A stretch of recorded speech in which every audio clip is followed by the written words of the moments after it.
அன்பு தமிழ் நெஞ்சங்களுக்கு ஆஸ்ட்ரோ தமிழ் மகளின் இனிய வணக்கங்கள். இன்றைய பதிவில் துலா ராசியில் பிறந்த நண்பர்களே, நடந்து முடிஞ்ச 4 கிரக பயிற்சியால் ஒன்றுமே நடக்கலை அப்படின்னு புலம்பிக்கிட்டு இருக்கக்கூடிய ராசியினரில் இந்த துலாம் ராசியும் ஒன்று தாங்க. இப்போ இந்த பலன்கள் 200% நடந்தே தீருங்க. உங்கள் ஜாதகப்படி இந்த விஷயமும் ஒரே மாதிரி இருந்தால் நிச்சயமாக யார் தடுத்தாலும் யார் கெடுத்தாலும் இது நடந்தே தீரும். அப்படி இந்த 4 கிரகத்தால் நடக்க போகின்ற பலன்கள் குறித்து பதிவில் பார்க்க போகிறோம். பதிவினை முழுமையாக பாருங்கள். பதிவு பிடிச்சிருந்தா லைக் பண்ணி கமெண்ட் பண்ணி மற்ற நண்பர்கள் உறவினர்கள் பயன்பெற அவங்களுக்கும் ஷேர் பண்ண மறந்துடாதீங்க. இதுவரை நம்முடைய ஆஸ்ட்ரோ தமிழ் மகள் சேனலை சப்ஸ்கிரைப் பண்ணாத நண்பர்கள் சப்ஸ்கிரைப் பண்ணி கூடவே தெரிகிற பெல் ஐக்கானை கிளிக் பண்ணி ஆல் ஆப்ஷன்ஸையும் செலக்ட் பண்ணி வச்சுக்கோங்க.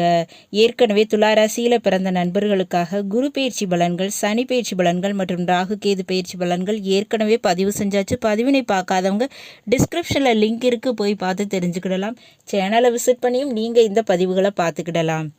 துளாராசியில் பிறந்த நண்பர்களே, இந்த 2025ஆம் ஆண்டு பிறந்த உடனே சனி பயிற்சி நடந்ததுங்க. அடுத்து குரு பயிற்சி, ராகு கேது பயிற்சி என ஒவ்வொரு கிரகமுமே பயிற்சி ஆகிக்கிட்டு தாங்க இருந்திருக்கு. ஆனால் என்னுடைய வாழ்க்கையில் ஒரு மாற்றமும் இல்லை என நீங்கள் புலம்பி தவிக்கிறீங்களா? அதுக்கு உரிய காரணமும் நடக்குமா நடக்காதா என்ற ஒரு தெளிவும் நடக்கும் அப்படின்ற விஷயத்தை பற்றியும் இன்றைய பதிவில் பார்க்க போகிறோங்க. பொதுவாகவே ஒவ்வொரு மனிதனுடைய பிறப்பு ஜாதகப்படி தான் 100% பலன்கள் நடக்கும் கிடைக்கும். இது எல்லா ஜோசியருமே சொல்கிற விஷயங்க.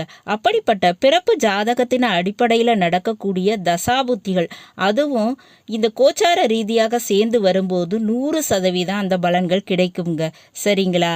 அதன் அடிப்படையில் பார்த்தோம்னா துளாராசியில் பிறந்தவங்க சித்திரை, சுவாதி, விசாகம் இந்த 3 நட்சத்திரத்தில் ஏதாவது ஒரு நட்சத்திரத்தில் நீங்கள் பிறந்திருப்பீங்க.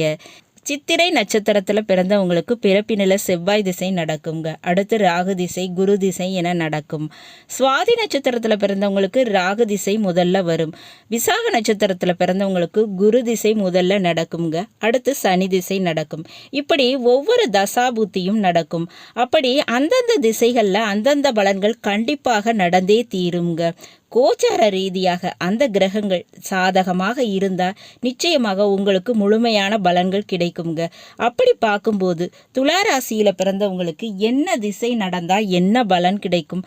முதல்ல இந்த ராகு பகவான், இவர் கோச்சார ரீதியாக 5ஆம் வீடான கும்பராசியில் இப்போ இருக்காருங்க. அப்போ துளாராசியில் பிறந்தவங்களுக்கு ராகு திசையோ அல்லது வேறு ஒரு கிரகத்தினுடைய திசையில் ராகு புத்தியோ நடந்துக்கிட்டு இருந்தால் நிச்சயமாக உங்களுக்கு பேர் புகழோடு பணம் கிடைக்குங்க. பணம், பங்கு பணம், ஷேரு என பெரிய அளவு கிடைப்பதற்கு வாய்ப்பு இருக்குங்க. அதே போல் ராகு திசையோ அல்லது ராகு புத்தியோ நடந்துக்கிட்டு இருந்தால் பிள்ளைகள் வழியில் நிச்சயமாக நன்மை உண்டு. பிள்ளைகளுக்கு வேலை தொழில், அதன் மூலமாக லாபம் கிடைக்கும். பிள்ளைகளுக்கு திருமண காரியம் நடக்கும். அப்போ பெரிய அளவு லாபங்கிறது பிள்ளைகள் மூலமாக கிடைக்குங்க. பெண் குழந்தைகள் பிறக்கிறதுக்கு வாய்ப்பு இருக்குங்க. குழந்தை பாக்கியம் நிச்சயமாக உண்டு. ஏன்னா 5ஆம் வீட்டில் ராகு இருக்கிறாரு.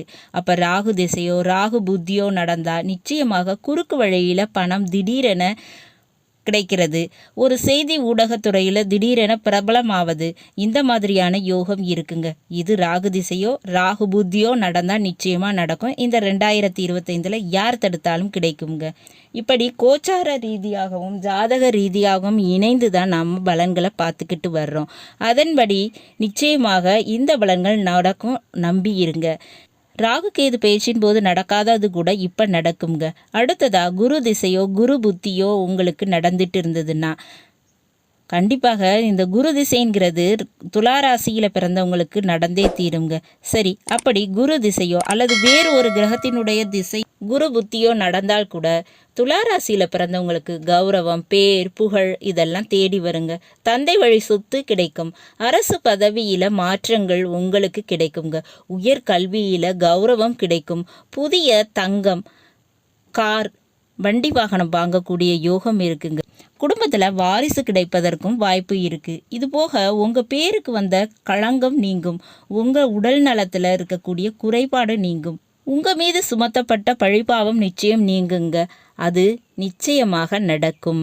ஜாதக ரீதியாக எத்தனை விதமான தோஷங்கள் இருந்தாலும் சரி, இந்த குரு திசையோ குரு புத்தியோ இப்போ நடந்தா இந்த 2025 அதுவும் குரு பகவான் 9ஆம் வீட்டில் இருப்பதால் பல பிரச்சனைகளிலிருந்தும் நீங்கள் தப்பிப்பீங்க. அதுக்கு வாய்ப்பு இருக்குங்க.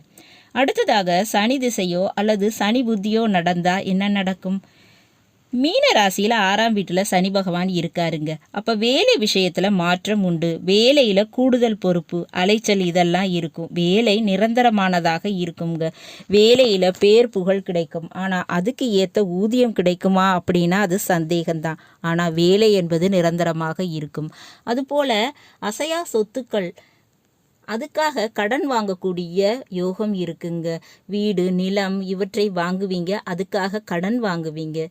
ஆனால் தேவையில்லாத காதல் விஷயத்தில் பிரச்சனை வரும், அதில் கவனமாக இருந்துக்கோங்க. அடுத்ததாக கேது திசையோ கேது புத்தியோ நடந்தால் எப்படி இருக்கும்? கேது திசை அவ்வளவு சீக்கிரமாக இந்த துளாராசியில் பிறந்தவங்களுக்கு நடக்காதுங்க. கேது புத்தி வரும். அப்போ வேறு ஒரு கிரகத்தினுடைய திசையில் கேது புத்தி இப்போ நடந்துக்கிட்டு இருந்தா, கோச்சார ரீதியாக கேது உங்கள் ராசிக்கு 11ஆம் வீட்டில் சிம்ம ராசியில் இருக்கிறதால பணத்தினை பத்திரமா பார்த்துக்கிடணுங்க. தேவையில்லாத ஆடம்பர செலவு, எதிர்பாராத செலவு, கௌரவத்திற்காக செலவு, ஒரு ஈகோ, ஒரு போட்டிக்காக செலவு செய்கிறது, இந்த மாதிரியான விஷயத்தை குறைச்சிக்கிடணுங்க. அதே போல் வரக்கூடிய லாபத்தினை சேர்த்து வச்சுக்கிறது நல்லது. பணத்தில் கவனம் தேவை. பூர்வீக சொத்து வருங்க. மூத்த சகோதர சகோதரிகளுக்கு நன்மை நடக்கும். இது போக மருத்துவ செலவு குறையுங்க. வெளிநாடு போவதற்குரிய வாய்ப்பும் இருக்குது. வேறு மதத்தவர்கள், வேறு இனத்தவர்கள் இவங்களுடைய தொடர்பு ஏற்படும். அதன் மூலமாக நன்மையும் நடக்குங்க. இப்படி இந்த 4 கிரகத்தினுடைய திசையோ அல்லது புத்தியோ நடந்தால் 200% இந்த பலன்கள் கிடைக்குங்க. நடக்காததுன்னு நீங்கள் நினச்ச விஷயங்கள் கூட கண்டிப்பாக நடக்கும். பயம் தேவையில்லை. நல்லது நண்பர்களே, இன்றைய பதிவு உங்களுக்கு பிடிச்சிருக்கும்னு நினைக்கிறேன். பிடிச்சிருந்தா லைக் பண்ணி கமெண்ட் பண்ணி மற்ற நண்பர்கள் உறவினர்கள் பயன்பெற அவங்களுக்கும் ஷேர் பண்ண மறந்துடாதீங்க. இதுவரை நம்முடைய ஆஸ்ட்ரோ தமிழ் மகள் சேனலை சப்ஸ்கிரைப் பண்ணாத நண்பர்கள் சப்ஸ்கிரைப் பண்ணி கூடவே தெரிகிற பெல்லைக்கான கிளிக் பண்ணி ஆல் ஆப்ஷன்ஸும் செலக்ட் பண்ணி வச்சுக்கோங்க. மீண்டும் நல்லதொரு வாய்ப்பினில் உங்கள் அனைவரையும் சந்திக்கிறேன். அதுவரை ஆஸ்ட்ரோ தமிழ் மகளின் அன்பு கலந்த வணக்கங்கள். நன்றி.